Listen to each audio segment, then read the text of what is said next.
I did say that I would only do one Iceberg video, but I believe that video is going to be in danger of getting taken down.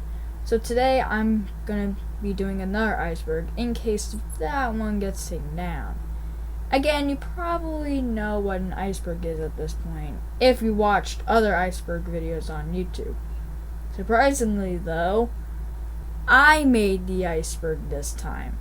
It's gonna cover interesting topics and shows related to Cubo. So without further ado, let's begin. The EW Scripts Company is a company that currently owns Cubo, that bought off all of its stations, which led to Cubo's final broadcast. Kind of the reason why I hate this company so much. Yeah, there's not much I can say about this one. It's just a bad company. He-Man music video. Yes, He-Man aired on Cubo, but only on its nighttime block, which I will get to later on. Anyways, I think everybody knows the He-Man music video. Hey, yeah, yeah, yeah, yeah. It's a really awesome music video, and a funny one, too. It also set nostalgia bars really high for people back in the day, and it's now sitting at meme levels, which is awesome because I do really like this music video. Not much to say about this one. It's just a He-Man music video. Big Idea Entertainment. So, Big Idea Entertainment is the company owned by Phil Vischer, the creator of VeggieTales, and is the company that is responsible for 3-2-1 Penguins, Larry Boy the Cartoon Adventures, and of course VeggieTales. Not much I can say about this one, it's just that all 3 Big Idea cartoons all aired on Cubo at one point, so yeah. Interstitials. Cubo is actually known for their interstitials, specifically these 4 on screen. I'll get to some of these later on, but I will tell you that my personal favorites are Ask Me, which is the one I grew up with the most, and Derby Derby, which is one I actually grew up with on Sprout. Well, yeah, there's not much I can say about this one. Moving on. Nelvana. If you're a Canadian, I'm sure you probably know what Nelvana is. Nelvana is a company that produced many cartoons in Canada, ranging from Little Bear to Rupert to George Shrinks. Many people really know this company by heart because it's the company that produced some of their childhood cartoons. I personally don't like the company, but I can understand why people do. So yeah. Animal Atlas. So, Animal Atlas is a Cubo show about animals. That's it. The reason why it's on the iceberg? Not many people know about the show, and it is more of like a documentary type of show, I think. I don't know much about the show, because I never even knew about it. All I know is that this show is owned by Metro-Goldwyn-Mayer, aka MGM. So yeah, an MGM show aired on Cubo. What more is there to say? Well, we're done with the sky. Now let's move on to the actual iceberg. I'm not doing jokes this time. Franklin and the Turtle Lake Treasure. As much as I hate Franklin, it's on the iceberg because this is just a movie with Franklin in it. That's just about it.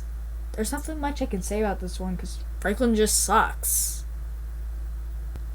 Marvin the Tap Dancing Horse exists with Maggie and the Ferocious Beast. This one's interesting, mostly because both of these shows have the same executive producers. No joke. But that's kind of odd though. While both of these shows have aired on Cubo, they didn't start on Cubo. Like, Cubo doesn't have any original shows. Well, if you count Turbo Dogs and My Friend Rabbit, that is. These two actually originated from different channels, with Maggie originating from Nickelodeon and Marvin originating from Teletoon. or PBS Kids, if you count Bookworm Bunch, which I'll talk about later. So, yeah.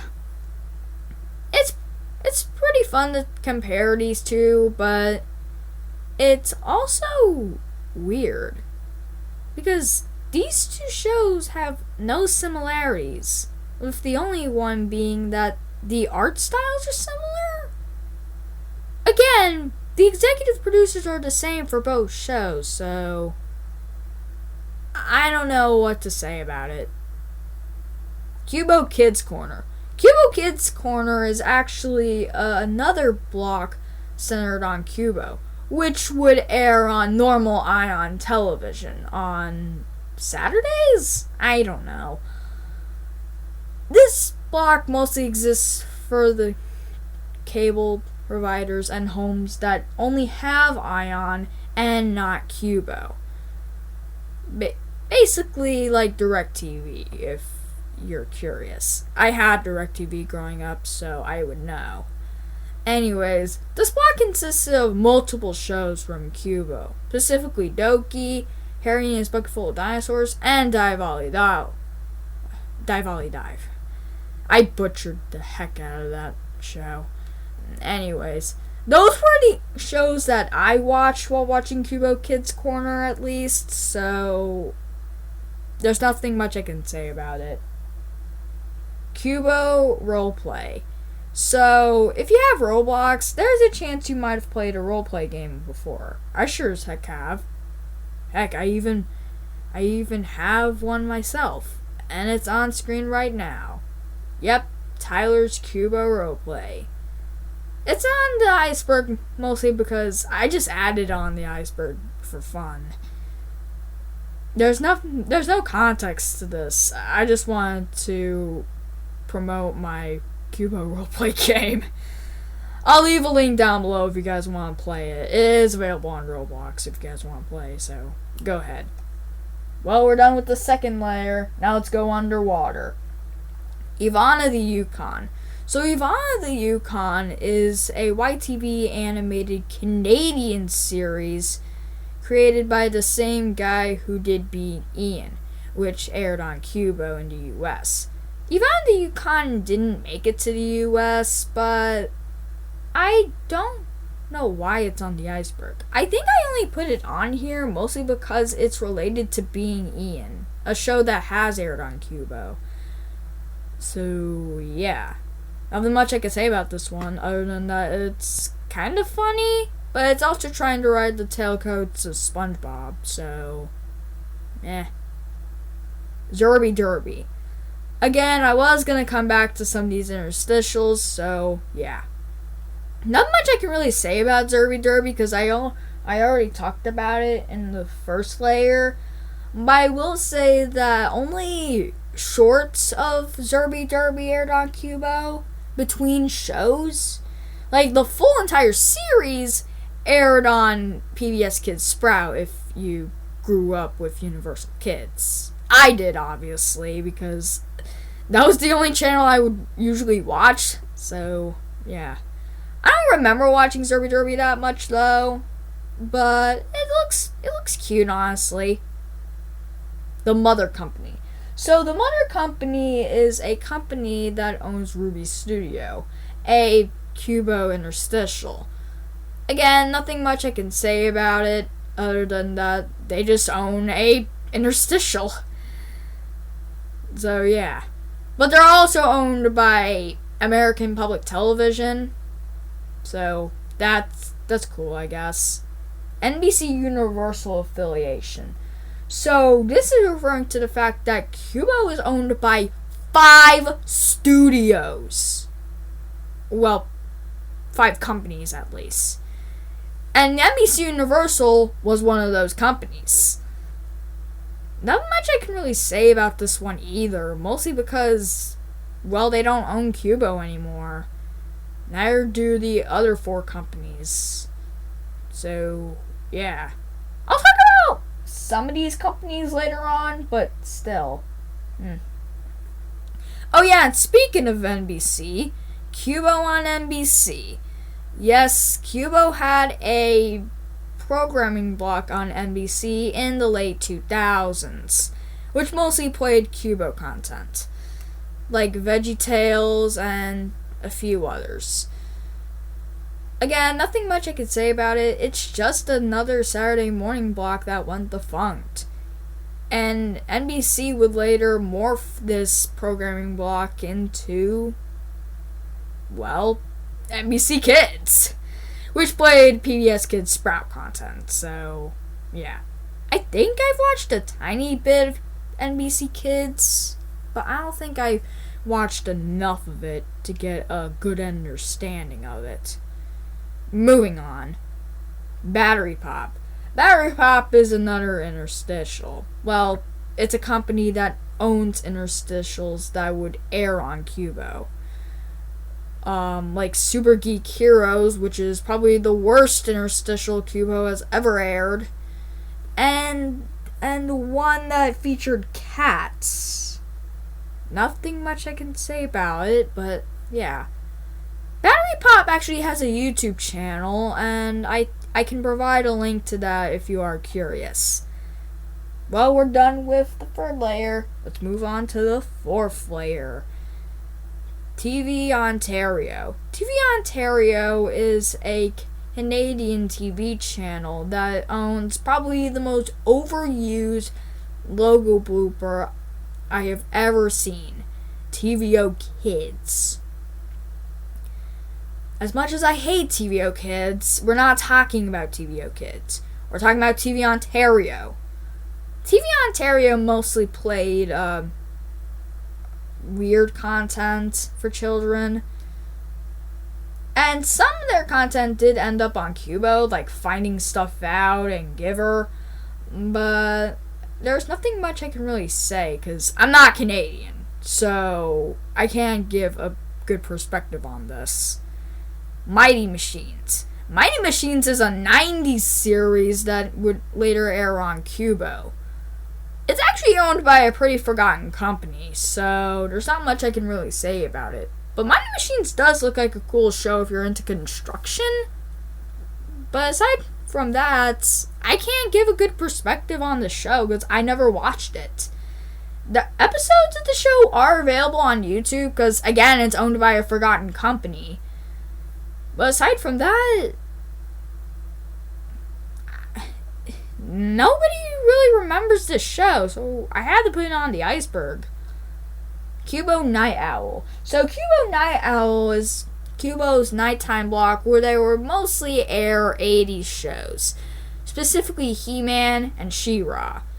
Yeah, He-Man actually aired on Cubo. I'm dead serious. If you want to find out for yourself, look up He-Man Cubo on YouTube. You'll find a promo for it.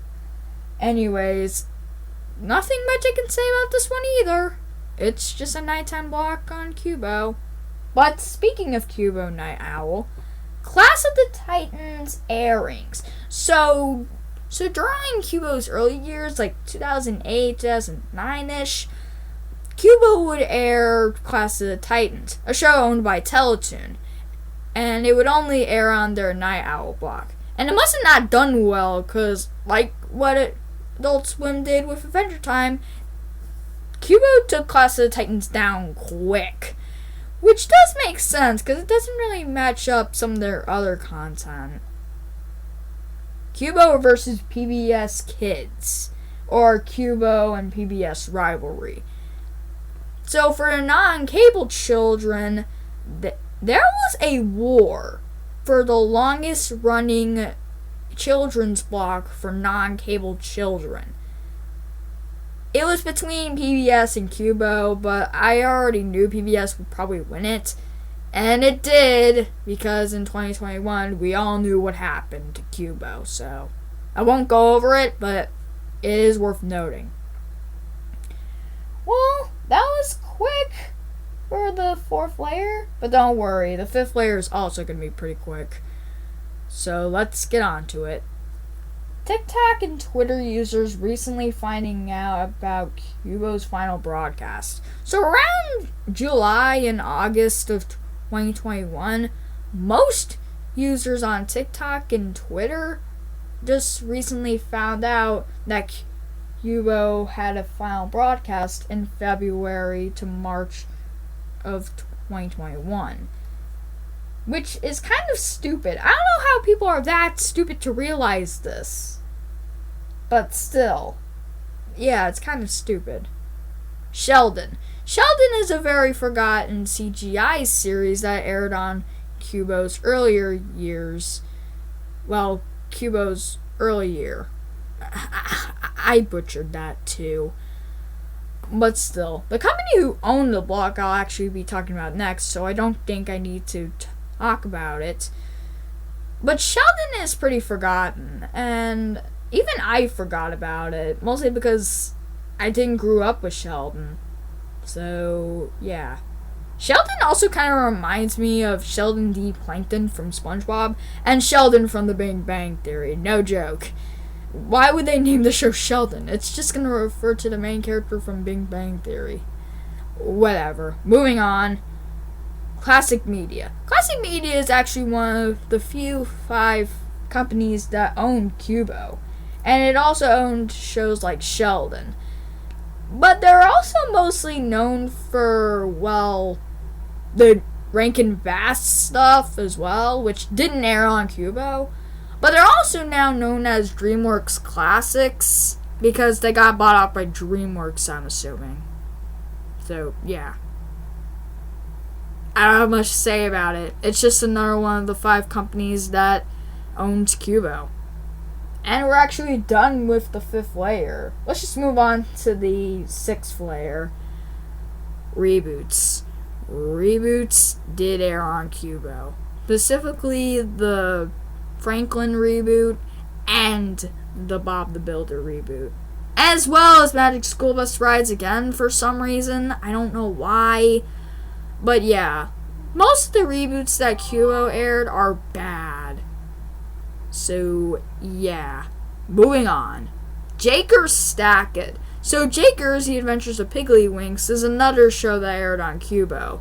It actually started on PBS Kids in 2003. And for a show with CGI in 2003, looks really good for the time. But there was also a game based off of Jakers. Jakers Stack It, which has fell into obscurity because I don't think people knew that Jakers had a game. So yeah, from the name, it looks like it's a Jakers version of Tetris. But even then, I've never played Tetris, so I can't give a personal take on it. So yeah, aside from that, Jakers. Your call, dude. Personally, I think it's alright. Fan-made airings.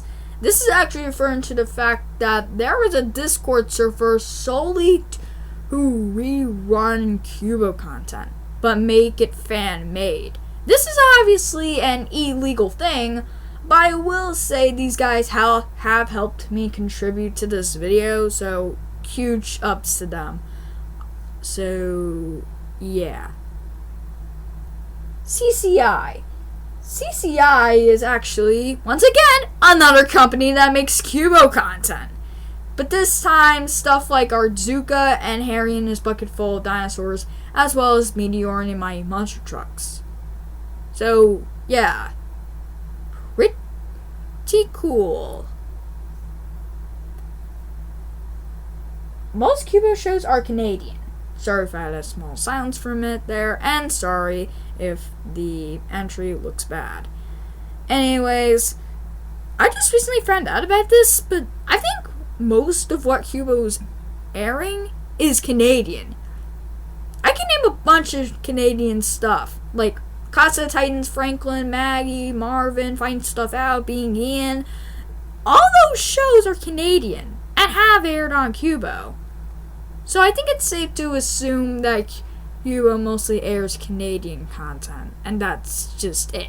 But they do air some American content, but aside from that, meh. This actually is because Cubo is actually also owned by Chorus Entertainment, the guys behind Nelvana, Teletoon, Treehouse TV, and even YTV. So, yeah. Kind of explains why. And we're done with that layer. We're gonna get deeper. We're now entering the 7th and 8th layers. Let's go. Japanese shows. So, I think what this is saying is that, well, I actually don't know what this is saying. I think this is meaning that Cubo has never aired a Japanese show at all, with the only one being Pekala. Yeah, I only put it on here because my friend told me to put it on here. So, yeah, moving on. The amount of detective shows. Okay, this is interesting. Mostly because Cubo has a thing when it comes to detective shows, because there are a lot of Cubo shows that have a detective element to them. Sally Bollywood, The Mysteries of Alfred Hedgehog, Sandra Fairy Tale Detective, Archie's Weird Mysteries, and Famous Five on the Case are all mystery shows. So, yeah. The only ones I really have seen, though, are Sally Bollywood and Archie's Weird Mysteries. I think Alfred Hedgehog might be a parody of Alfred Hitchcock. So, yeah.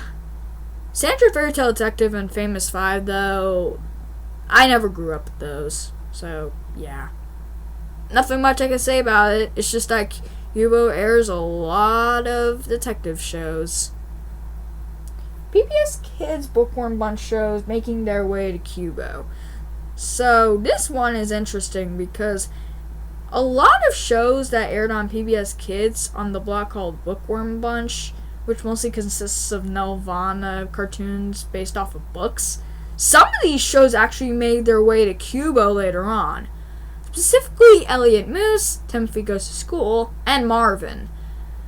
All the others, though, they just stayed away from Cubo, like Corduroy and George Shrinks. All those shows did not air on Cubo at all, so, yeah.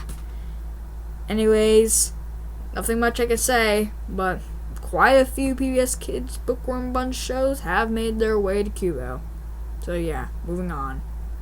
Taste Buds. We're gonna get deeper with this one.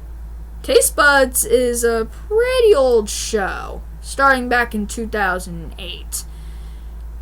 It's a show from TV Ontario, a entry that I already talked about. Anyways, this show is extremely forgotten. Heck, I don't even know if the Cubo Reborn team even knows about this show. So yeah. Nothing much I could say about it, because I don't even know about it.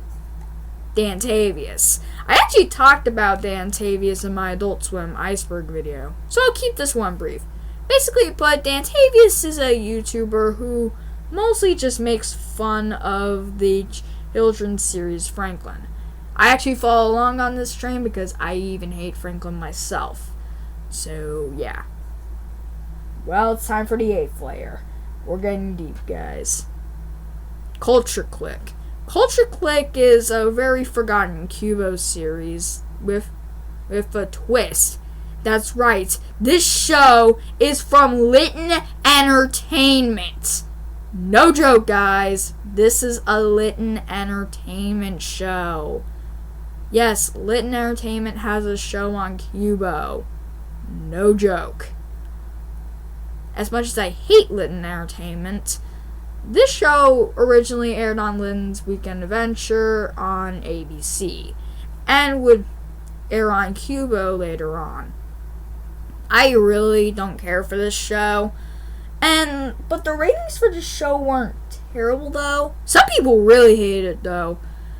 Like this guy named Keenasm on IMDb.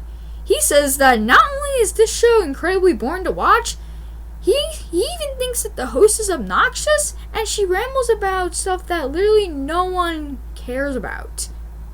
Chill out, Keenasm. Cubo has no original ideas. So this is actually referring to the fact that Cubo has no original shows and can't even make up original ideas. They just rerun other cartoons from different studios. This one doesn't really make sense, though, because Turbo Dogs and My Friend Rabbit are Cubo originals, even though My Friend Rabbit originated from YTV. Turbo Dogs, though, that's a completely original show from Cubo, so I don't know what people are saying. Time Blazers. Time Blazers is an old show that first aired on YTV in 2003, and it would have reruns on Cubo as well. If you're a Canadian, you probably know about this show, but if you're American, probably don't. Which is why it's this low in the iceberg. Heck, I don't think most Cubo viewers even know about the show either, which is why it's this low. Plus, the show is old, so yeah. And finally, Dear America, The Royal Diaries. Does anybody even remember this show? I don't. It's extremely forgotten, and it's literally a show about history. What more is there to say? The show did air on HBO, but would later move to Cubo later on. This show looks fine, but I don't know if people even know about this show's existence. I think some episodes may be lost. So, yeah. We'll see what happens. And that's the end of the iceberg. I'm actually happy I made this, and I do like to thank the Cubo Reborn team for helping me contribute to this video. I will leave their invite link down in the description. And as always, thank you for watching, and I'll see you next time.